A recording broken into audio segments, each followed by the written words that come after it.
So yeah, again, this is the HIV masterclass, and we are looking at the treatment of latent TB infection, particularly for persons living with HIV and AIDS. No competing interest, and the presentation is based on the current evidence available through both global and local guidelines.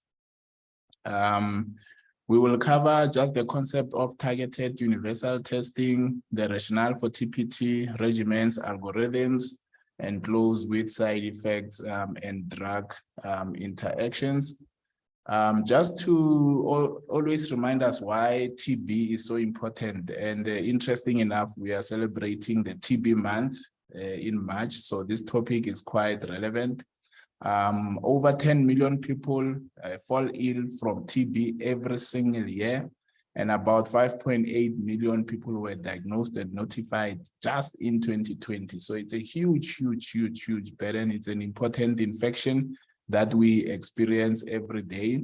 1.5 million die from TB every year, and you see that TB remains a leading cause of death, particularly for people living with HIV, but we know that in South Africa, it is a leading cause of death amongst South Africans. So this is quite important. So we are dealing with an infection which is quite important. And this is the global, end TB strategy as documented. And I just want you to pay attention to the first pillar, at the bottom. It talks about, maybe from the top, the importance of early diagnosis of TB, ensuring that everyone who has been diagnosed is actually treated. It emphasizes the collaboration and integration between TB and HIV, but importantly, that we need to be able to provide preventative treatment, for persons who are at a higher risk of getting TB. And it also talks about vaccination, and I think it's a world that is, developing, and we are hoping that we will also have access to some of these important treatments. Just to also say, with regards to TB preventative treatment, we had a 2022 target, which was to put in excess of 30 million people on TB preventative treatment, and you can see that we did not even get to 50%. So globally, only 42% of people who are regarded as eligible or who qualify for TB preventative treatment actually got it. So this is quite important in that space. So maybe as an intro, so that we set the tone, and if ESCOM visits you and you lose a connection, at least you would get the essence of what the key message, So when we talk about TB preventative therapy, we are referring to the use of one or more TB drugs in the treatment of latent TB. And this could be INH, isoniazid on its own, or isoniazid in combination with rifampicin or in combination with rifampicin. And this treatment is given to people who are presumed to have latent TB infection. And what we want to do is to prevent the progression of this latent disease to active disease. And they are important, what I would say, mandates or what we are advised to do, in today's world. The first thing is that TB preventative treatment is now for every single person who has experienced significant exposure to TB, and also for high-risk populations. So if someone has been in contact with a person who is diagnosed to be having TB, particularly in the last 3 months, we would regard that as significant exposure. Therefore, we have to trace, do some clinical evaluation, and then offer TB preventative treatments. But for high-risk population, exposure is not a requirement. So if you look at people living with HIV, they don't need to be exposed to qualify for TB preventative treatment. And that is very important. The second part is that we now talk about a family-centered approach. So if someone in the family develops TB, we are interested in the whole family, but also when you now decide which regimen you want to offer, you want to harmonize, because if you have, like at home, I have 7 siblings, you can imagine if all of us, we are on different regimens, there's going to be a lot of confusion in the household. The third bullet, which is key, we now practice TB test and treat. This is very important. So we are saying once you test someone for TB, maybe you collect a sputum and there's an outcome that the sputum is positive, you must treat, provide them, with TB treatment. And on the other side, if the sputum comes back negative, you still treat. And what are you treating this time? Latent TB infection, using your TB preventative treatments. All people considered for TPT should go through a clinical evaluation. So we still assess them, with symptoms, physical exam, taking history to check for any contraindications. And you can see the end there is bolded. We no longer just rely on symptoms, right? We now are expected to be collecting sputums and testing every person who is being considered for TB preventative treatment. And in the modern era, shorter regimens, treatment options are now available, and these are the options we recommend. We know that there's quite a number of regimens, whether it's 6 months, 12 months. So in our context, I'm going to share with you shortly which regimens, are available, and I'm hoping that it will be helpful.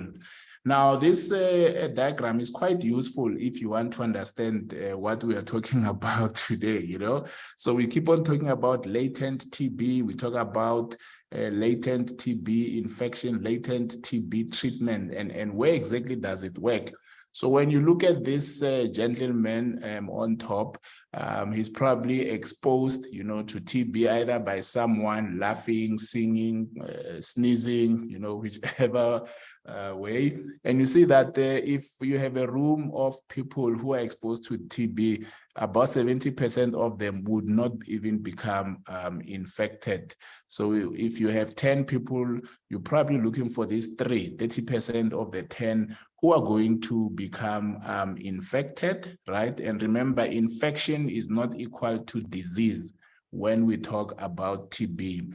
And from the 30%, the 3 people who became infected, about 5 to 10% of them would be symptomatic. That is what we call primary TB. So they might become, sick immediately, and we need to find ways to identify them, diagnose them, and ensure that they are on treatment. Because if they are not treated, they are going to continue to spread the TB, to the next person and the next person going forward, right?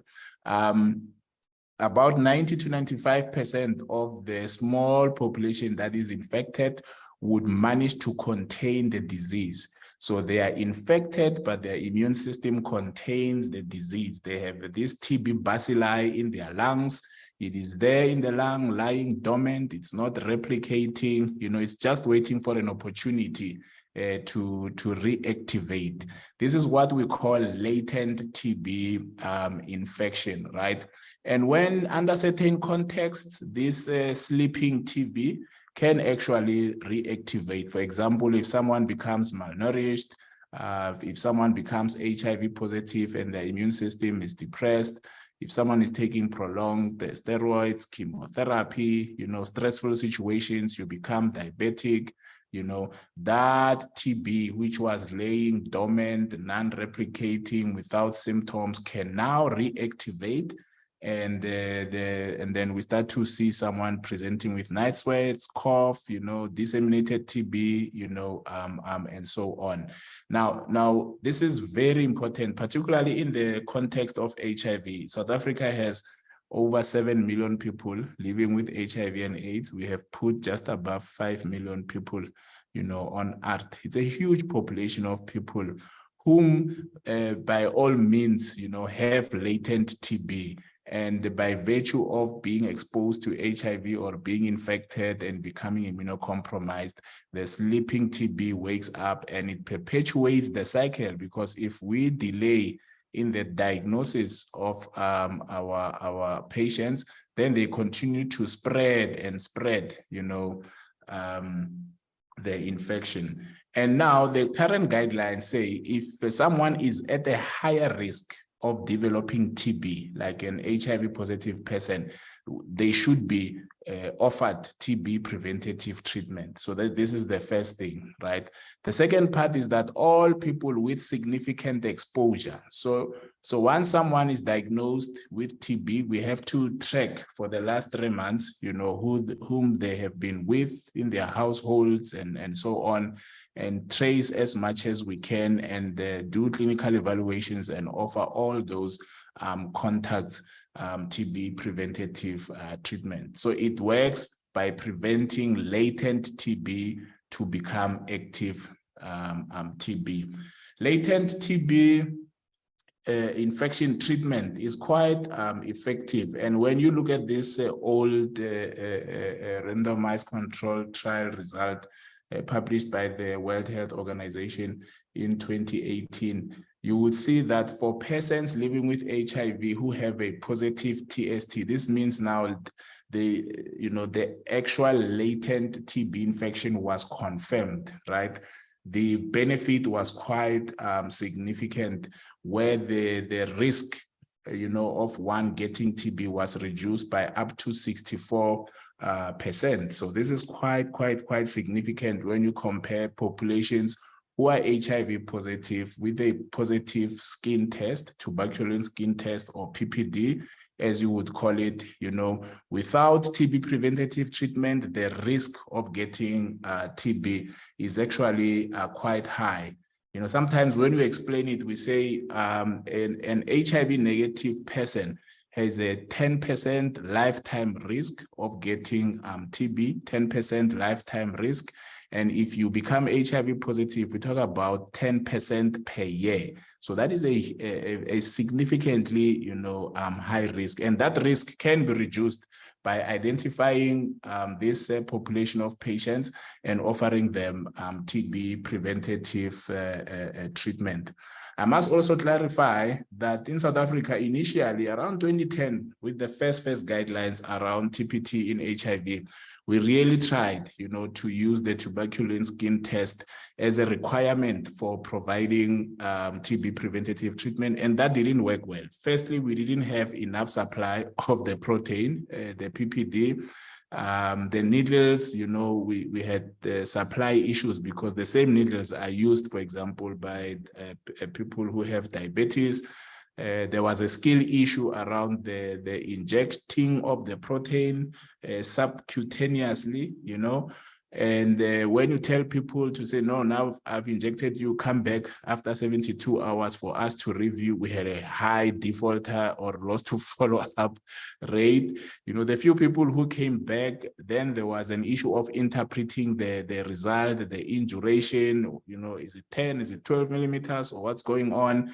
And importantly, in HIV positive patients, particularly, a negative skin test does not exclude latent TB infection. So, the whole program to try and enforce or require a skin test to be done was not effective. And therefore, in the outgoing guidelines and also in the new guidelines, which I'm going to be sharing with you, there is no requirement to do a skin test when we assess or evaluate our patients for TB preventative treatment. So one might ask, so is it beneficial for people, who might be having a negative skin test? Yes, so if you remove the TST skin test, you still get a benefit of up to 33%. But remember, now you have a mixed group of people, those who would have had a positive skin test and those who would have a negative skin test. So either way, 33% or 64%, it is quite a beneficial intervention to offer people living with HIV TPT. And there were always concerns, does giving TPT increase the risk of resistance? And the answer is no.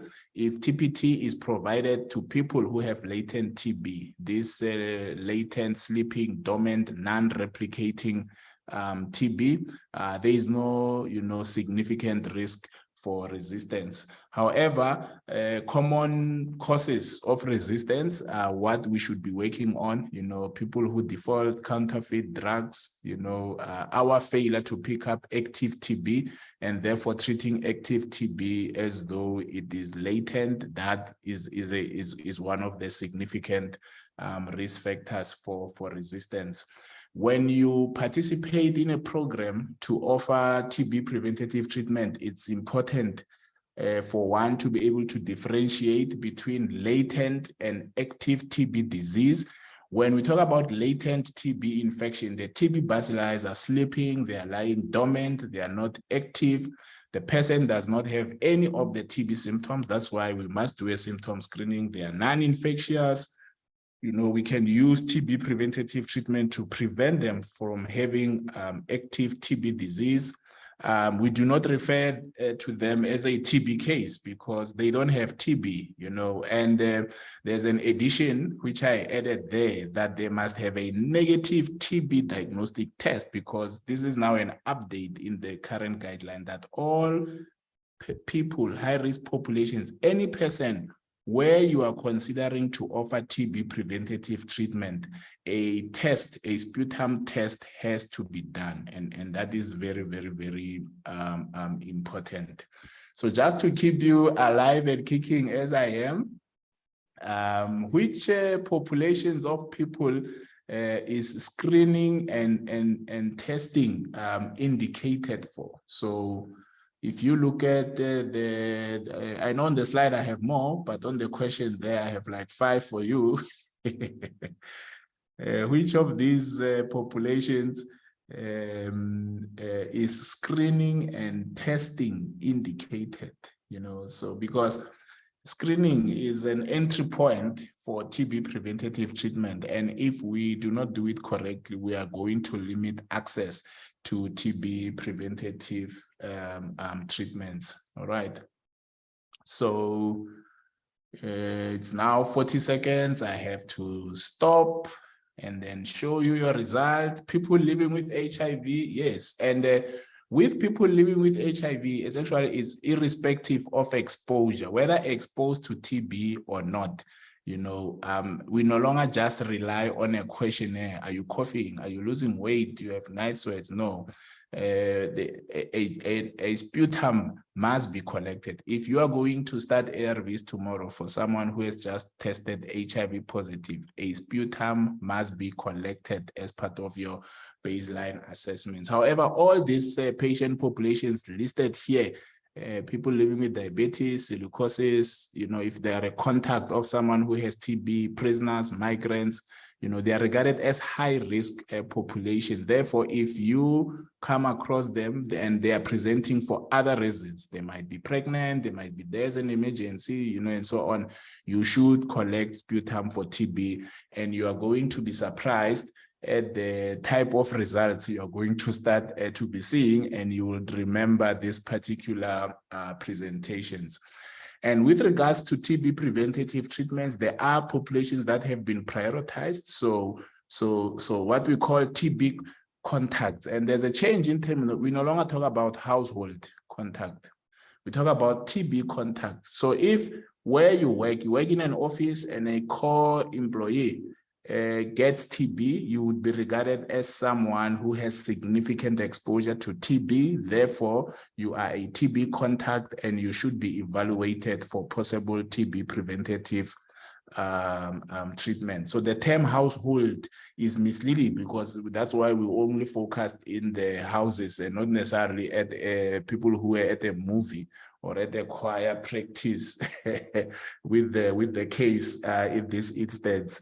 All pregnant women with significant TB exposure, irrespective of age or HIV status, should be evaluated for TB preventative treatment. People living with HIV, inmates, yourselves, if you are attending today, you should regularly be evaluated by your occupational health services.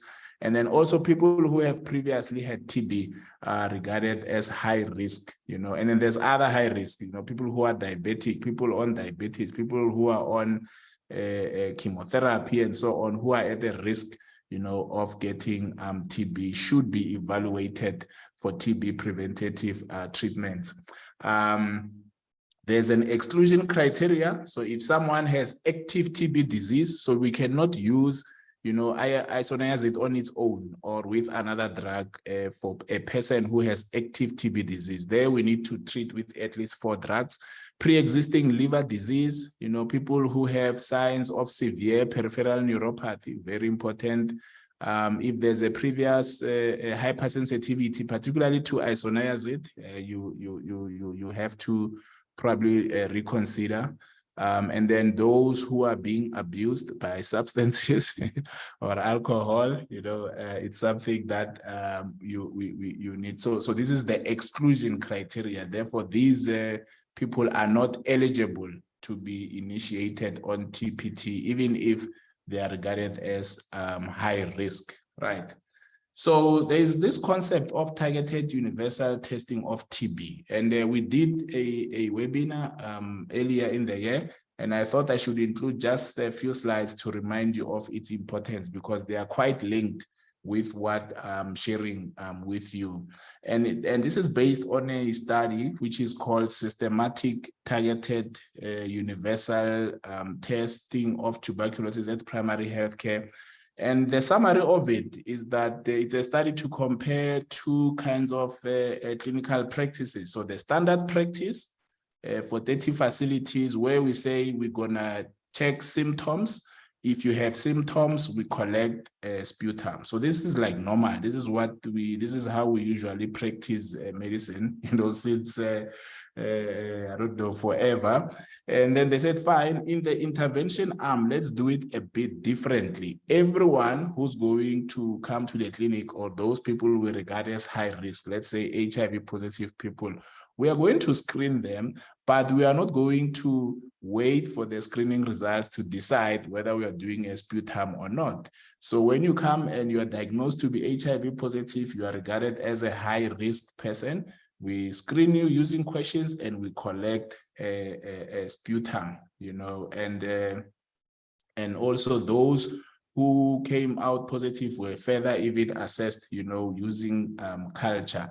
And the results are quite astonishing. So the overall, number of people, who were tested, you can see 30,000 people who received a test. So they were screened, and also a sputum test was done. And you can see the yield there, the overall yield of 6%, right? You should have an interest for populations like this particular bar. Now, this bar says this is a person who came in as a high risk sort of person who was asymptomatic. So they were asked all the TB questions. I'm not coughing, I'm not losing weight, I don't have fever, I'm okay, I eat, I go to work, I don't have problems.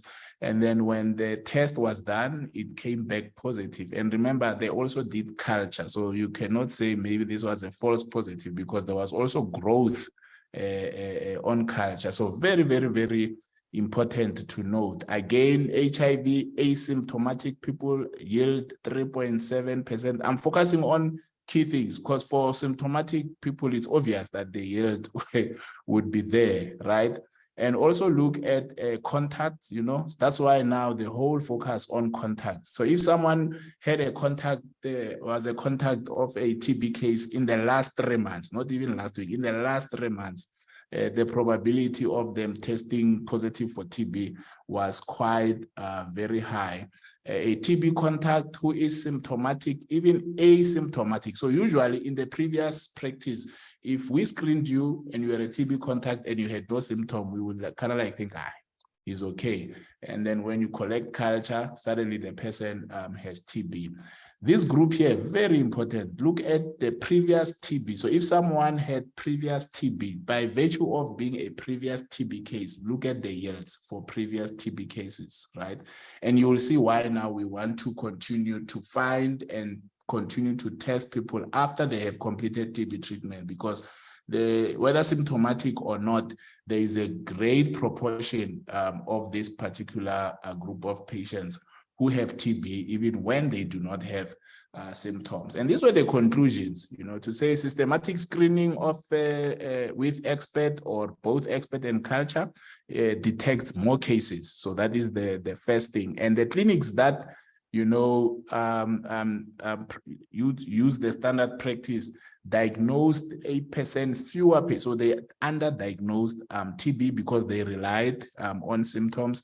And the targeted universal testing intervention resulted in a 17% net increase in TB cases. And therefore, this approach should probably be the standard, particularly in South Africa, because we are a highly burdened society.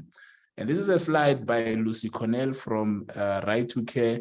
And, here just using X-rays, so trying to also show, it's a number of districts where they have this mobile X-rays, and they're looking at the pickup rate, for TB before the use of the X-rays, and the pickup rate when we combine symptoms and mandatory now using X-ray as a screening tool. You can see the yield for almost all the districts, going up, and 28% of all people diagnosed with TB in this phase of the project were asymptomatic. So there were many people who were asymptomatic, but when the digital X-rays were done, they were found to be having pathology in the lungs. So we cannot rely on symptoms now, right? It's gone. we use symptoms, but you either have to, in addition to that, collect a sputum or an X-ray, even when the person is asymptomatic. If the person is diabetic and you screen them, they are asymptomatic, you cannot conclude that they don't have TB. You need a sputum or a very high quality X-ray service. And that's why in the same guideline, there is this summary algorithm to say when people present to your health facility, you must screen everyone for TB, right? You screen everyone for TB. And once you have screened them, you need to identify high-risk populations, like someone who recently completed TB, people living with HIV, someone who knows someone who has TB and they were in contact with them in the last 3 months, right? If someone has been screened for TB symptoms and they are regarded as high risk, this year says they are regarded as high risk, you have to collect a sputum, irrespective of whether they are symptomatic or not. A sputum must be collected, right? If you screen for symptoms, but this person is a low risk they are not diabetic, they don't have HIV, they have never been in contact with a TB person and so on, then you can use symptoms for your decision. If they're asymptomatic, you discharge them. If they have symptoms, you still have to collect sputum. The biggest change is this part here on your left-hand side of the algorithm. So this is very, very, very important. All right, I hope you are with me, because I'm starting to enjoy the session myself. So let's see. So people previously treated with TB should be tested for TB every year for a period of 2 years. What do you think, guys? Every year. So if you diagnose me with TB today, I'm going to finish my treatment in September 2023. That means in 2024, you must test me for TB. In 2025, you must test me for TB. Oh, so many testing, but how am I going to cope with all the collections of the sputums? All right, yeah, so I'm going to stop there. If you haven't participated, it's okay, because we only have 30 seconds, to run the polls. So yeah, 56% are saying true, and then 38% say false, and then someone says, I'm not sure, doctor, please teach. Don't ask me questions, I'll answer you after you have taught. So let's see what the standards are saying. So firstly, this is important. Take your phone out, take this slide, a picture of this slide. So who must be tested for TB? You see, we are saying that the language, please pay attention to the language. We are saying tested. Who must be tested for TB? A specimen must be collected. You see, must be collected. If you are going to see people with any symptoms of TB, you must test them for TB. if someone has been in close contact with a person diagnosed with TB, right, especially in the last 3 months. So, and the way it works is retrospective, you know, it depends how you look at it. So if you are diagnosing me with TB today, you are interested in my contacts for the last 3 months, because that's how, you know, the whole thing of close contact is defined, you know, in the guidelines, you know, or the person has been on TB treatment in the last year, irrespective of symptoms. So very, very, very important, right? So people who have been treated and completed TB treatment in the past 2 years, irrespective of TB symptoms. So if I tell you I had TB in 2021, you have to test me for TB, you know, and then obviously people living with HIV, irrespective of symptoms and exposure. So because of their high risk, they have to be tested. But there's other high risk populations who need to be tested. I spoke about diabetics, people who work in the gold mines who have silica. So that is the standard right there. And the frequency of testing. So for the general population, we only test them when they present with symptoms. For people living with HIV at the time of diagnosis, so it means a sputum test is now a baseline test. When we enroll them in the antenatal care, you know, so an HIV positive pregnant woman, gene expert for sputum, then every year, I hope you see the third bullet, every time you draw a viral load test for your persons on earth, you have to collect a sputum. I hope you see it coming. Now, and then number 3, the household contacts of people diagnosed with TB after each exposure. So they're exposed today, you start them. If they're exposed again next year, you have to start them. And then people who are previously treated for TB annually for a period of 2 years. If I complete TB treatment today, next year, the same time, I should be getting my sputum. And then 2025, the same time, I should be getting my sputum. I hope that question which I asked has been answered. Right, cool. And what are these tests? What are these tests that we are referring to, you know? So we're talking about a sputum or any viable sample, but the sputum being really the main sample, and we test using your gene expert, you know. If you cannot collect a sputum, then an X-ray must be done, you see. So there's no excuse. If I'm saying, no, I can't cough, and you have done the percussion, you have induced sputum, and it's still not working, don't say, no, I failed. No, then refer me for a chest X-ray. So these people here, right, if you cannot collect sputum from them, then an X-ray needs to be done. Tests for TB infection, you know, TST, IGRA are not a requirement to initiate TPT. You know, I remember my son had a positive IGRA and he was diagnosed with TB, but hey, I had to talk to the pediatrician and say, let's discuss. I don't know who advocates for the other kids. These tests are not meant to diagnose, but they are meant to just confirm latent TB infection. And for TPT, we are not doing these tests, right? And there's an expectation that if you have a child who weighs more than 25 kgs, they should be able to cough, you know. If their weight is less than that, then you might need to be doing gastric washouts and stuff. But for the children with weight less than 25 kgs, issues of sputums and chest X-rays should not delay the initiation of TB preventative treatment. And that is the key message that I would like you to look at, right? So we practice TB test and treat. That means if you do the test and if it comes back positive, we start a TB treatment. You know, we treat. There's no one who's not going to be treated. If you do a test on these people here, if it comes back positive, you treat with what? TB treatment, the 4 drugs. If the sputum test comes back negative, you treat. You treat what? Latent TB infection with the regimens that I'm going to share with you. No one is tested and not treated. I hope the message is clear. TB preventative treatment should be offered to all people regardless of age and HIV status after significant TB exposure. and for those who are immunocompromised, regardless of known exposure. So there's three groups, if you read the sentence carefully. There's people who are exposed, who should be tested and treated. There is people who are immunocompromised, whether it's HIV, it's diabetic, it's these drugs that suppress the immune system, your chemotherapy, or they've got chronic renal failure, you know, they are immunocompromised. And if you're immunocompromised, whether exposed or not, you should be tested and treated, right?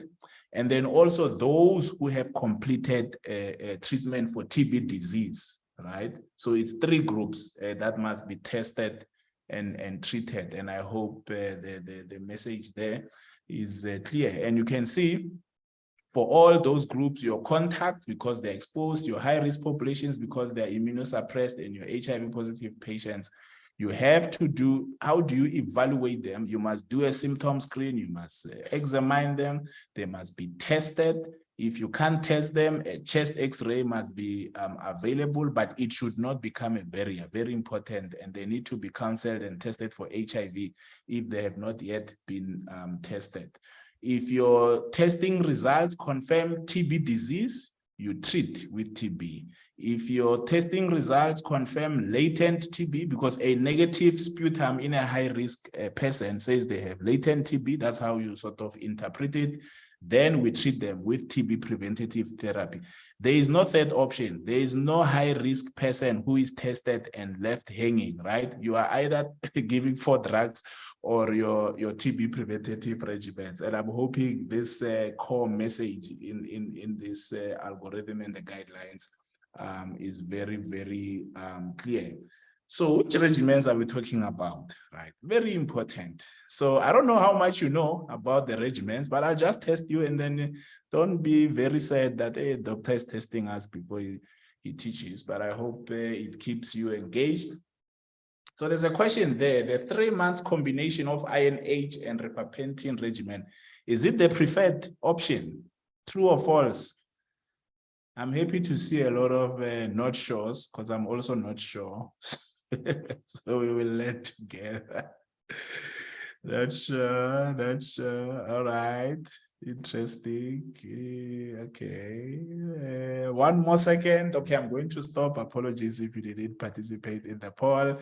And I want you to see your result. About 54% says it's true, 23%. Actually, the false and the not shows are the same. So that's quite interesting. And I think I say doctor maybe, or a clinician is the one who's not sure, but it depends. You must then refer, you know. So we're going to look at it now. Yeah, you know, it's an important regimen, this one, and I will tell you how to use it and so on. So these are the regimens, you know. There was a time where we only had INH, so now we have 4. We've got 3HP, which is a combination of isoniazid and rifampicin, given once weekly for 12 weeks. I mean, that is perfect. Only 12 doses, basically, and you are done with your TB preventative treatment, you know. Then you've got your 3RH, which is isoniazid and rifampicin given daily, you know, for 3 months. So this is like 90 doses of some sort, you know.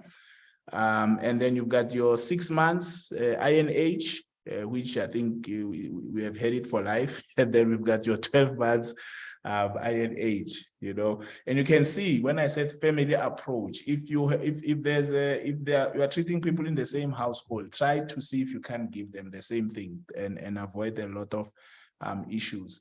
And there's a message there at the bottom that 3HP, the combination of isoniazid and rifampicin as a weekly dose, basically 12 doses, because this is for 3 months, is safe, it's effective, it achieves higher completion rates because, I mean, it's just 12 doses, you know, and a lower risk of side effects compared to the 6 months INH. Therefore, it is a preferred option if there are no contraindications. Therefore, that question which I asked, the answer is true on question 3 there, right? So just to tell you a bit about this 3HP, so it is a TB preventative treatment. It's a combination of rifampicin and isoniazid taken weekly for 12 weeks, which is 3 months. What you need to know is that it is a game changer because it is a shorter regimen. You know, for people living with HIV, the recommended regimen is the 12 months daily INH. You can imagine if you are reducing that to 12 doses, and that's it. Less toxic, better adherence, higher barrier to resistance because 2 is always better than 1, you know, similar efficacy, less burden to health programs, and also safe to use with DTG and efavirenz. But there's one small thing about dolutegravir, and I will clarify it later on. Is it safe? You can compare, you know, the rate of adverse events, 3HP, 11% versus your 4R. So all of them, you can see very, very high. Withdrawals due to side effects, very low on the 3HP. Flu-like symptoms, a bit high because that is probably the most likely side effect people would present with. Hepatotoxicity, very low. Where's the 6 months INH? And I mean, we are practicing 12 months INH. So very, very, very tolerable drug. Is it as effective as INH? Yes, maybe even better, because if you look at cumulative number of cases, of TB cases, you compare, you know, 3HP in red and your 9 months INH, you can see 3HP, very, very few, you know, cumulative number of cases. You know, what about in people living with HIV? Is it equally effective? This time 3HP is in blue and then INH is in red. So survival, you know, poor survival, good survival. You know, when you come, you'll see 3HP coming on tops there, you know. So very, very, very good drug, you know. And what about in high settings, like where we are very comparable to all the regimens? So a very, very, very good drug. Yeah, you know. So yeah, I'm hoping you are with me. Are you still here? You know, sometimes when you teach online, I can't see your faces. Can you type in the chat there and say, hey, Doc, we are here, because we're about to hit 19 hours. So yes, Anthony, I'm happy to see that you are here. Ilunga, Ntabizeng, good. Sandisi, okay, cool, guys. Dr. Tonga, welcome. Sbongile, Timothy, all right, Joseph, yay. Okay, I can't read all of you, but I think we can group, letter, everybody. Okay, cool. I'm going to continue and then take you through the algorithms because they are very important. So the first algorithm is about adults and adolescents living with HIV. So when they present, they have to be evaluated for TB. You have to do your symptom screen, clinical exam, do your testing because they are a high-risk population. If they are eligible for urine LAM, that is they have advanced HIV, they are admitted in the ward, or they have a CD4 count less than 200, you should do a urine LAM in addition to your sputums, and then a chest X-ray if it's available. Obviously, if you have done these assessments, you have 2 outcomes. Either this test came back positive, that means the person has TB disease, therefore you must treat them with your RIFA-4, or these tests came back negative, then it's a question of does your patient have symptoms? If the tests are negative in a symptomatic HIV positive person, you need to do further investigation. You might need to do your culture, you might need to look for TB elsewhere, including extrapulmonary TB.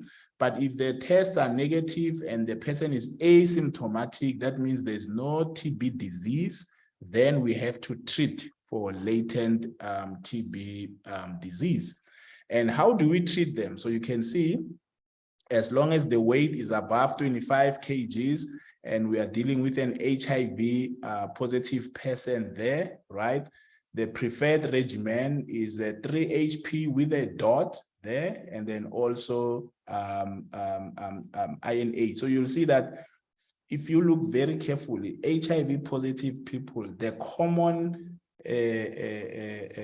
used TB preventative treatment is 12 months INH. We never use 6 months INH in HIV positive people unless if it's a child, right? 6 months is not enough for adults. Very, very important.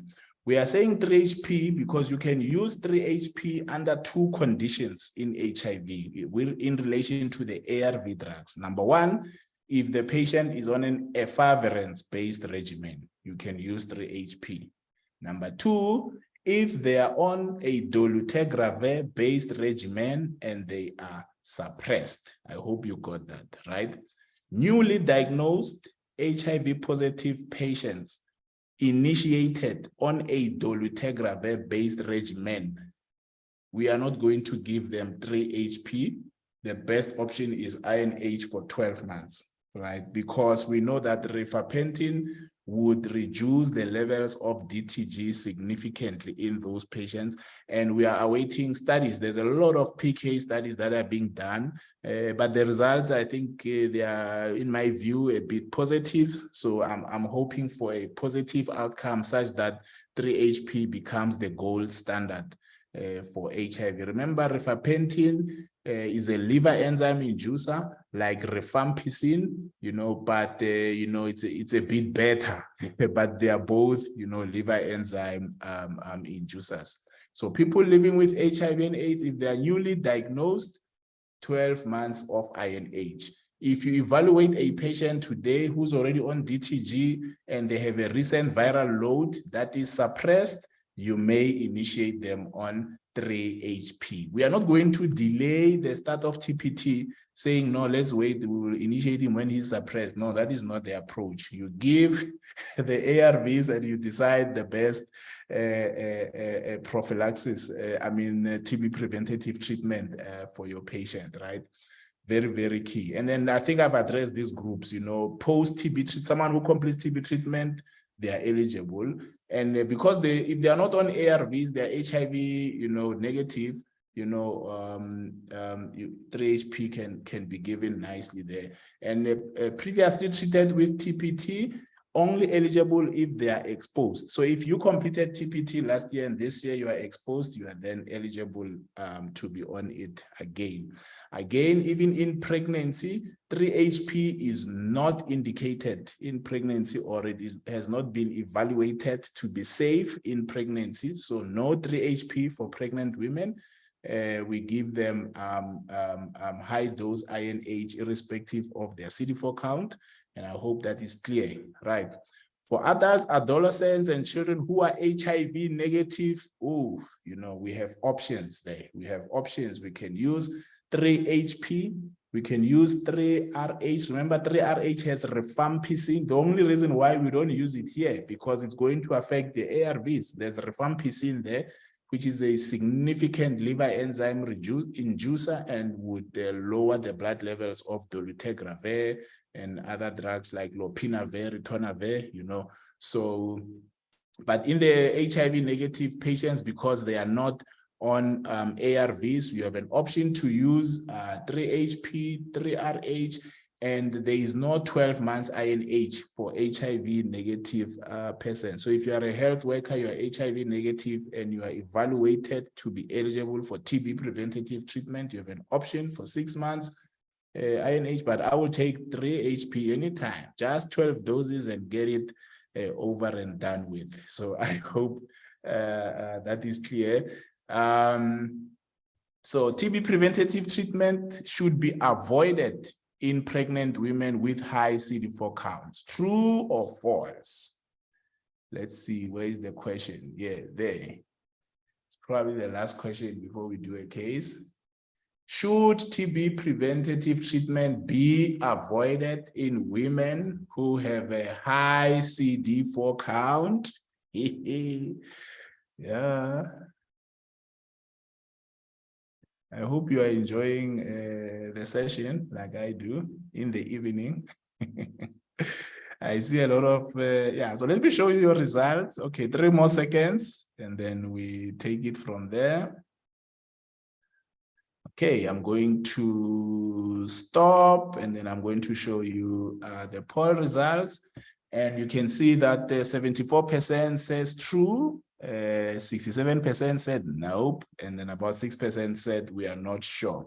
If you go back already on this particular slide, right, there, under HIV positive people, and we're talking about how we need to evaluate all HIV positive pregnant regardless of the CD4 count, right? And we must provide TB preventative treatment once TB disease has been excluded, right? Please note the once TB disease. So you have to wait for your sputum results. If they come back negative, then you can start them on TB preventative treatment. So very, very important. So a few things about pregnancy.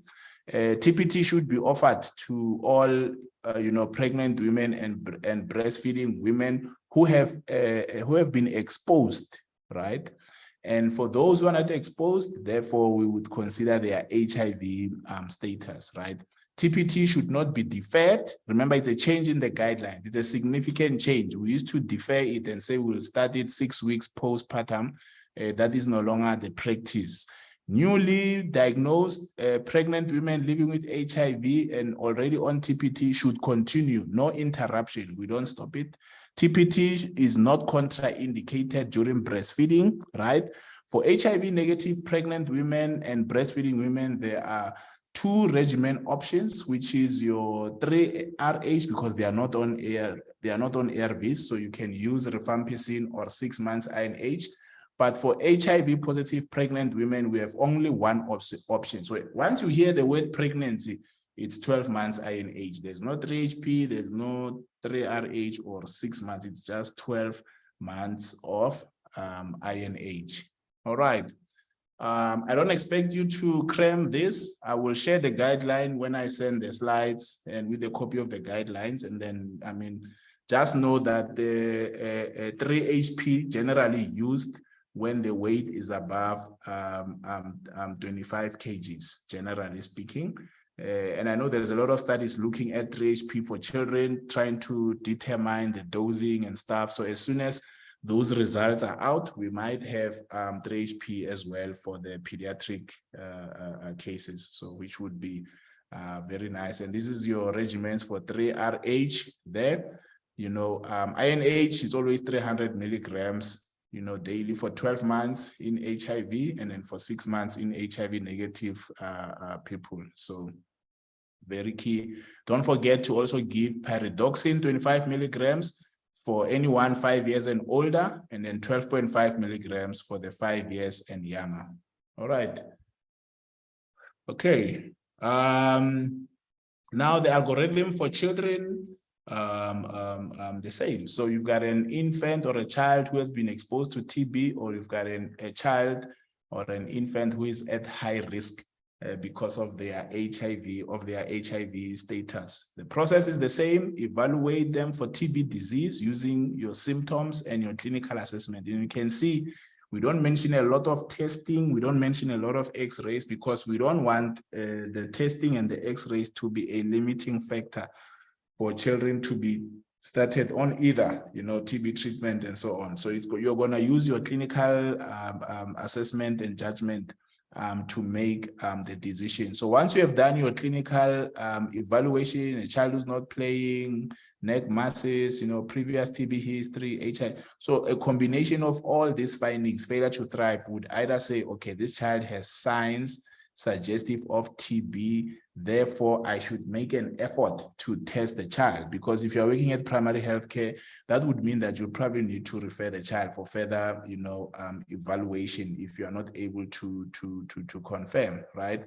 If the child has no symptoms, so it's a high risk sort of situation, but the child has no symptoms, you should still be worried that there might be, some disease. So if you have access to a chest X-ray, please do refer them for that X-ray. If it comes back normal, no disease, therefore you can give your TB preventative treatment.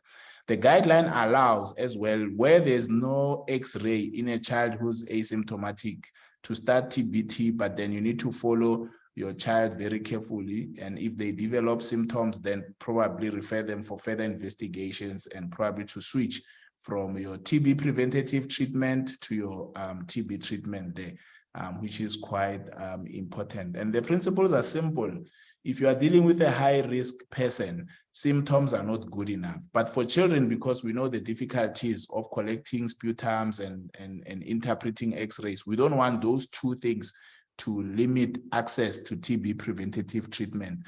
But if the child is has signs or symptoms of TB, it is best that you discuss with the doctor, and there's a detailed evaluation of that child so that we do not miss TB. And if it's TB, we need to treat for TB. So that is quite important, right? So regimens for children, there is not 12 months TB preventative treatment for any child who has a weight less than 25 kgs. So if you see a child less than 25 kgs, the question is the child positive or negative? If it is an HIV positive child and you have excluded symptoms, then there's nothing that makes you worried that the child might have TB, you should probably start them on INH only for at least 6 months. Just note that you'll see they say evaluate all children older than 14 weeks. So what happens before 14 weeks? There must be an issue there with 14 weeks. And the issue is just BCG. You know, it's just the issue of it's best maybe to wait for 14 weeks, then start the INH when the BCG vaccinations have been concluded, right? Also, with regards to your choice, you know, the other thing why you'll see no 3RH in HIV positive children is that they are likely to be on ART. They are likely to be on ART, and therefore you don't want rifampicin and ARVs, you know, to be interacting. The other thing is with HIV negative children, some of them are HIV exposed, so they are negative, but they are exposed and they are likely to be on a drug, for example, like nevirapine, you know. So even if it says for HIV negative infants, give 3RH, if you are dealing with a PMTCT baby who's on nevirapine, you can't give nevirapine and rifampicin in the same regimen. Rifampicin will reduce the effectiveness of nevirapine. That would put the child at a high risk of being infected with HIV if the mother is breastfeeding or the mother has a high viral load. So very, very important. I don't expect you to cram this, but just know that for children with weight less than 25 kgs, you have two options, either 6 months of INH or 3 months of rifampicin and INH. And the nice thing about the 3RH is that it's a dispersible tablet. That means you can mix it with water, juice, you know, and it dissolves, you know, so there's no swallowing issues. So it's got that sort of benefit right there. And again, these children are likely to be less than 5 years. Therefore, pyridoxine 12.5 must also be provided. All right.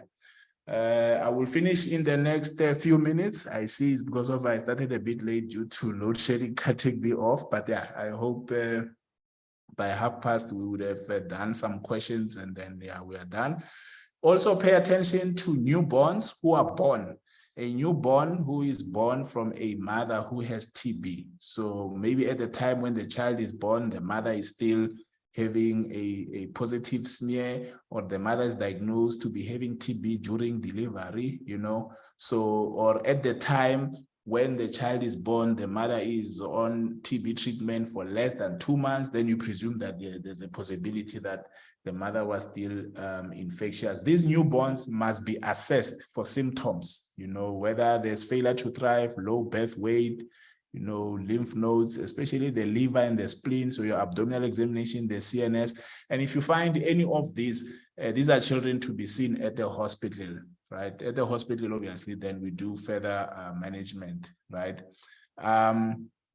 If there is no any of these, you know, and the child is at risk of TB because of the mother's TB history, you know, then, you know, we need to decide, because if the child is not, let me see here, the mother on treatment for more than 2 months and responding to therapy and considered not infectious. So this is the issue here.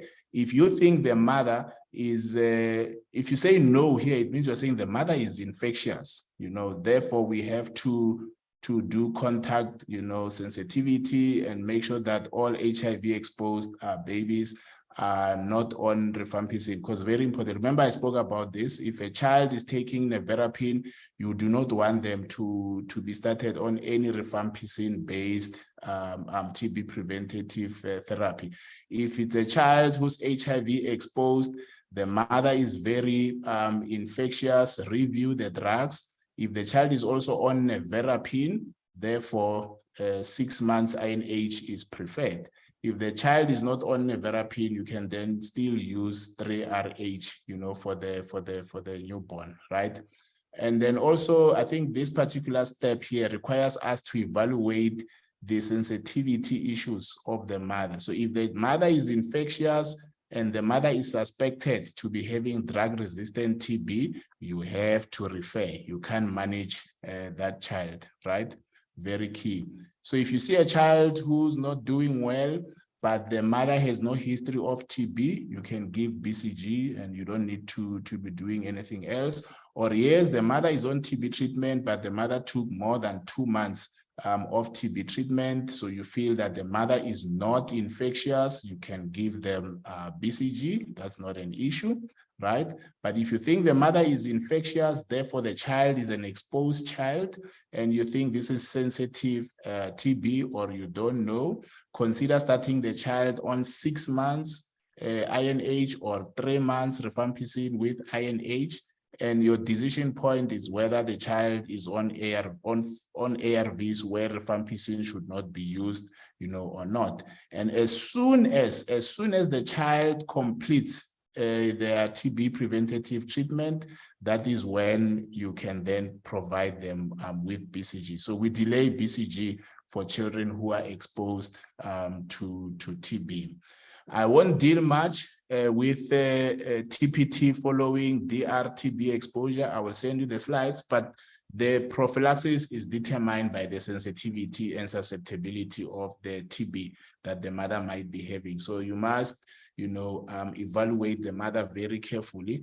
But I think the most important things, it's not even the drugs, it's just to do your infection control and ensure that you minimize contact between the mother and the baby as much as you can, environmental controls, etc. Because these kids, even if you do provide prophylaxis, we need to monitor them very closely.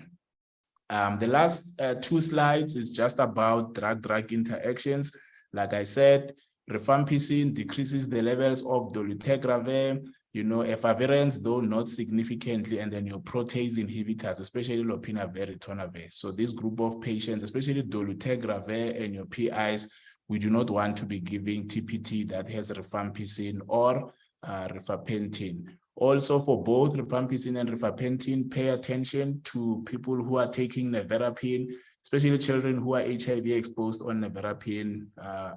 Pay close attention, contraceptives, and avoid. So basically, for adults who are on ARVs, we do not recommend any rifampicin-based TPT. You may give rifampicin for those who are taking efavirenz, and then those who are on DTG who are already suppressed, you may give rifampicin. But rifampicin and DTG, we try to avoid it as much as possible when it comes to TB preventative treatments. Common side effects, I think we discussed this: peripheral neuropathy, hepatotoxicity. And we said it's rare with rifampicin, but there's that 1%, so it can still happen. You also need to assess, classify. If it's very severe, you might need to interrupt TB preventative treatment. For peripheral neuropathy, pyridoxine should be ideal. It's rare to get a patient on rifampicin who has, nausea, vomiting, diarrhea. If you see a lot of nausea, vomiting, and diarrhea on the rifampicin, you should check your liver function test. Most likely, it's part of some form of liver toxicity. Some patients may present with flushing, which is related to INH. It doesn't kill that much, We just need to advise them to reduce the nice food, you know, wine, red wine, tuna, and cheese. You know, it doesn't bother patients that well. Actually, if it bothers them, you might want to give antihistamines. So it's not a very a big side effect. Mild itch, you know, it's INH and rifampicin, but most likely INH compared to rifampicin. And there is a hypersensitivity that you can get from both INH and rifampicin. So if you see someone coming in with wheezes, hives, remember it can get worse when they have bronchospasms and they can't breathe. Then we know it's a bit too late. So whenever you suspect a hypersensitivity reaction, please do discontinue your treatment, and then we take it from there. So just to close, before I do the case, is to help you to deal with people who interrupt the treatment, right? And when it comes to interruption, the definitions are determined by the regimen that your patient is taking. So if your patient is taking more than, a regimen that is longer than or more than 6 months, for example, your 6 months INH or your 12 months INH, you know, you have to classify them as someone who has interrupted for less than 3 months, someone who has interrupted for more than 3 months, and whether this is the second time they interrupt. And you'll see what is the impact of this. If they are taking something like 3HP, which is a 3 months regimen, or your 3RH, which is a 3 months regimen, your interest is people who interrupt for less than 4 weeks or more than 4 weeks, or this is the second time. And the outcomes are then the same. But without looking at the table, if someone interrupts for less than 3 months, that means you can do your adherence and they can continue where they left off. You know, the same applies. If someone interrupts for less than 4 weeks and they come back, you do adherence and they can continue from where they left off, right? The second part, if someone interrupts for more than 3 months or more than 4 weeks in this context, that person needs to restart. You do adherence and they need to restart the treatment from the start, right? Any patient who interrupts twice, you need to stop. You need to really, you must have a great motivation why you would want to continue. But for both groups, you know, if someone interrupts twice, it doesn't matter whether they are on the 6 months or the 3 months regimen, you should probably consider stopping and not initiate again. And you'll read it through in detail, you know, in the slides.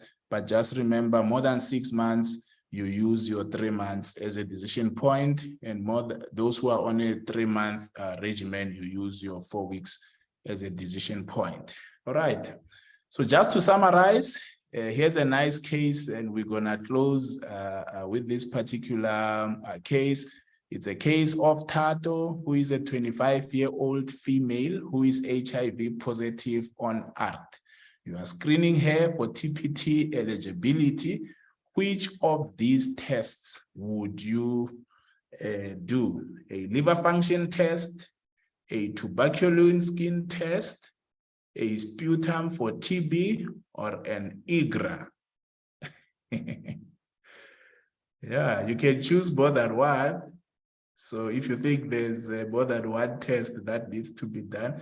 So if you're evaluating a 25-year-old female who is HIV positive on ART, how do you assess which of these tests you probably need to do?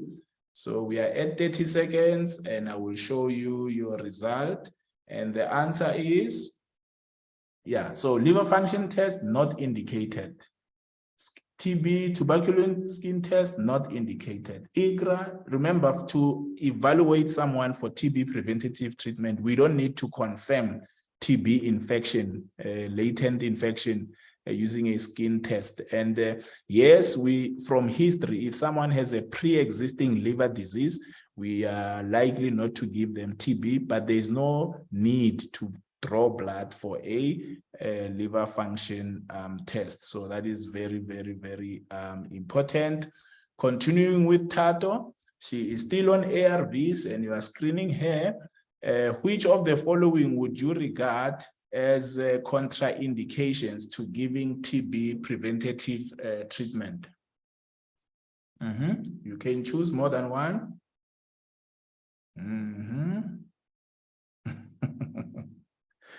Nice. All right.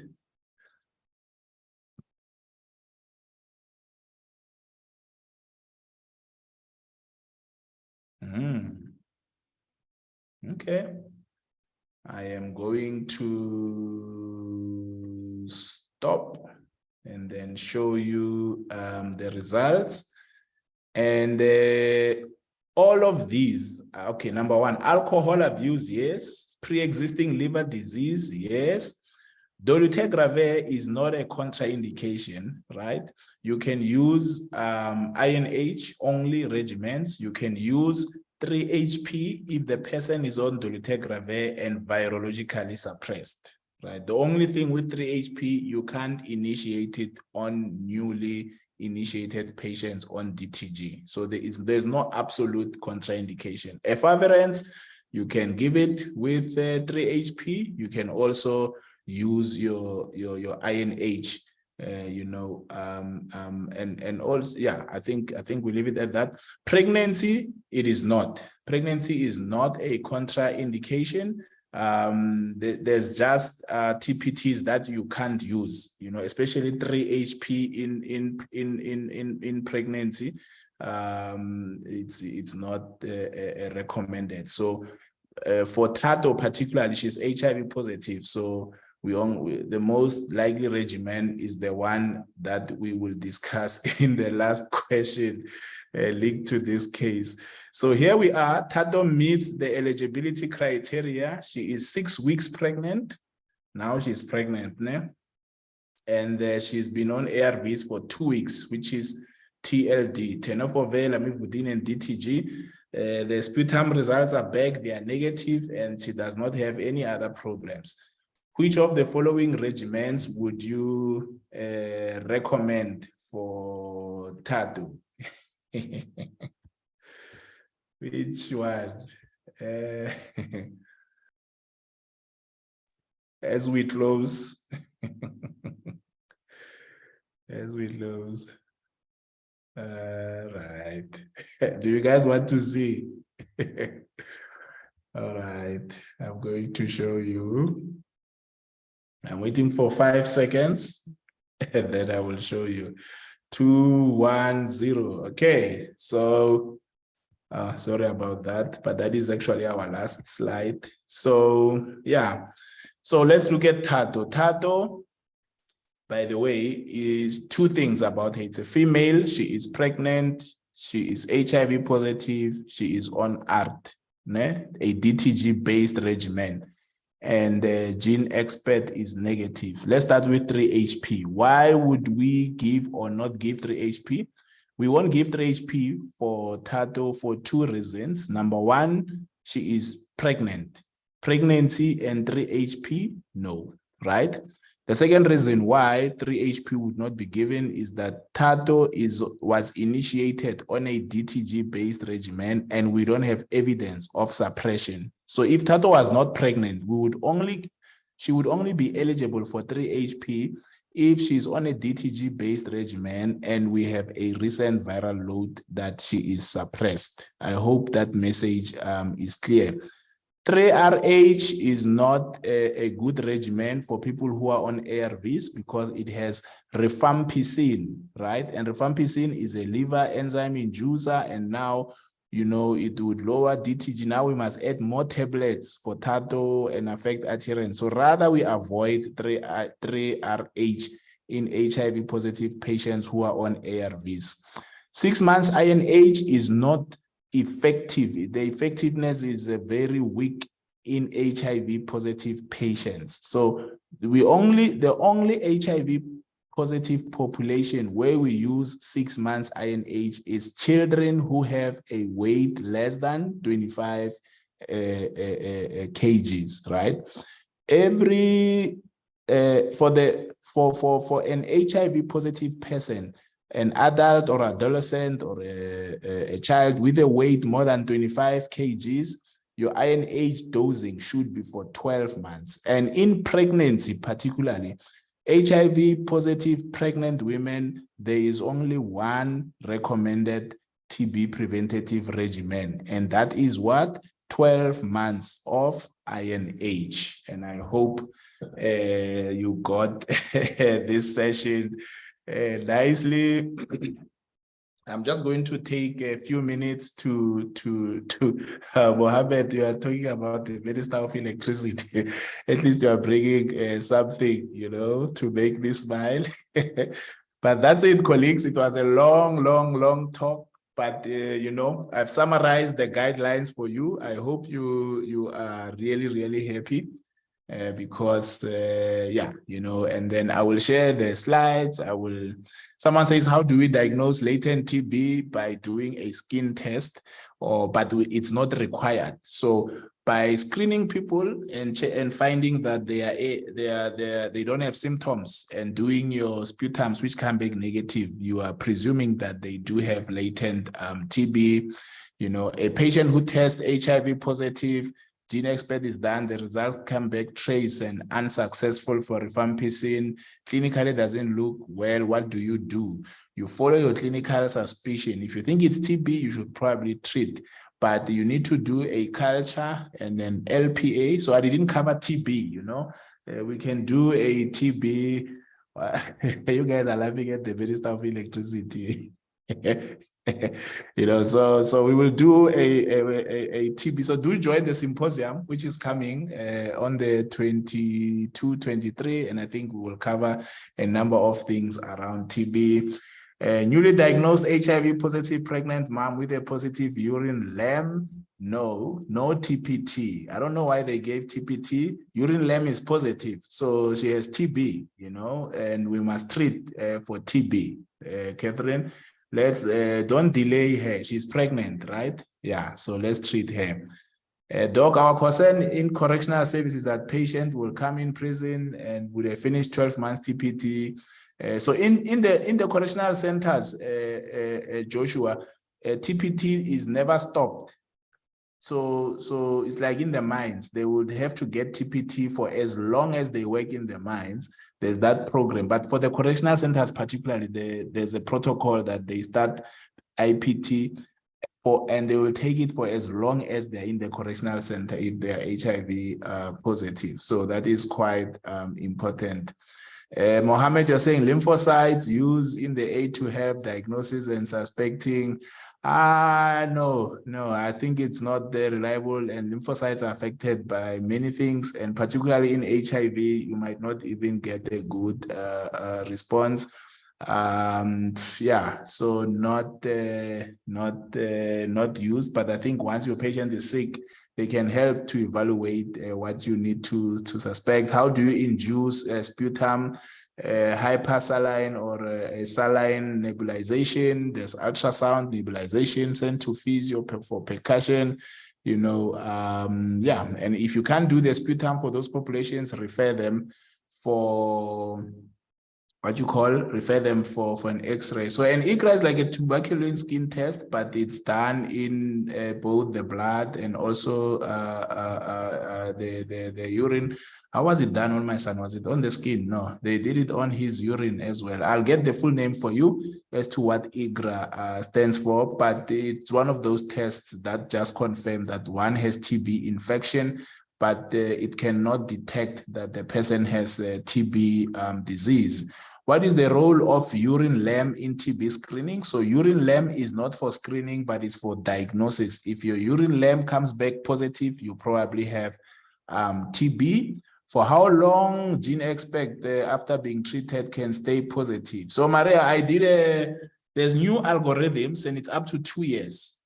So if you diagnose someone with TB and they complete treatment today, you cannot rely on a gene expert, you know, after 2 years. Therefore, if the gene expert is negative, you are sure they don't have TB. If the gene expert is positive, you then need to do further assessment, whether a TB culture to confirm your results. Do we wait for the culture results in symptomatic HIV positive patients whose gene expert is negative?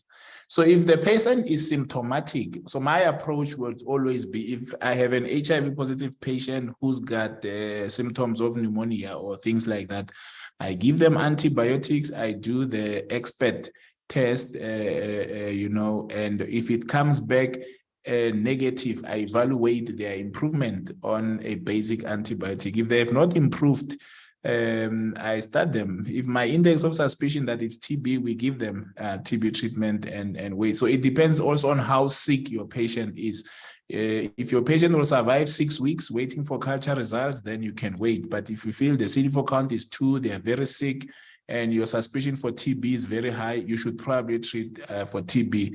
But that means when the culture comes back and says negative, you cannot stop TB treatment. If you start TB treatment, you must complete TB treatment, right? Can I give a patient a TPT to a household contact who is HIV negative? Yes, that is what the new guideline says. It says anyone who has significant exposure to TB, whether positive or negative, must be given TB preventative treatment. So Nkosinati, you are spot on. For a child who weighs less than 25 kgs and living with HIV, and they don't have symptoms, do we have to test? They have HIV, right? They have HIV. They are high risk. Therefore, you have to try and test them. And if you can't get the test, that child, because of their HIV positive, they are high risk, you have to start Siboniso, that child, on TB preventative treatment. And that would be INH for 6 months. INH for 6 months. There's not 12 months INH for children with a weight less than 25 kgs.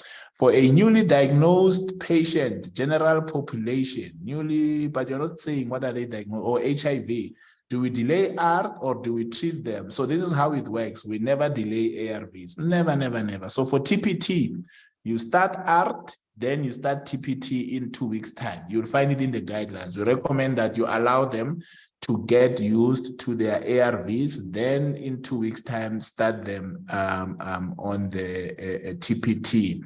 Okay, so we are here.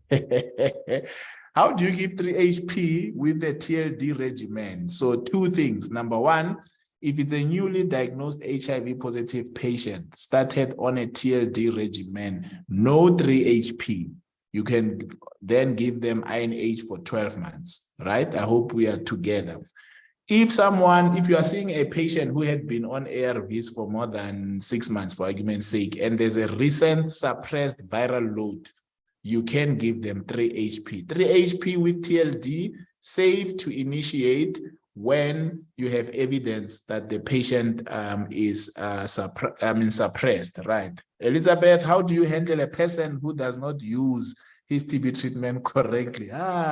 It's too complex, that one, Elizabeth. It's adherence, it's getting a treatment supporter, it's to do direct observed treatment, is to understand the reasons, try to be compassionate, resolve any social issues. Yeah, it's quite complex. And this thing of going to work, now the whole workshop is exposed. You see, that's what now the guidelines say. So you must go to the workplace, talk to everyone, evaluate them, test them, sputums, then provide them with TB preventative treatment. Doctor, when are we starting to implement? The guidelines are signed. They are signed. I'll send you the signed copy. I don't have an answer, but they are signed, the guidelines. They are signed. I'm going to share them via email, the signed guidelines. So the TB program, if there's someone can raise their hand and help me, I will give you talking rights if there's someone in the group, but they are signed. The copy I have is signed. So you should start immediately. Actually, 3HP, I trained the pilot district during COVID. 3HP has been here for 3 years now. There's nothing new in this thing. It's things that maybe, they were not formalized properly. TB screening SOP was signed last year, and then I did the training here on the platform in January. So implement, because TB is a problem. I remember saying Tato is growing up. And you must tell me your name, please. Do we still provide, considering that we have to collect GXP for all? Yeah, so remember for Tato, we had the results. That's why we provided. And the thing says, do provide TPT when you have confirmed that your patient does not have active TB. So how do you confirm that there's no active TB? The symptom screening is negative and your gene expert results are negative. So essentially, most, if not all, health workers need to be on TPT, and it's covered, Afro, in the guidelines that health workers are a high-risk group. When you join a new hospital, they must evaluate you.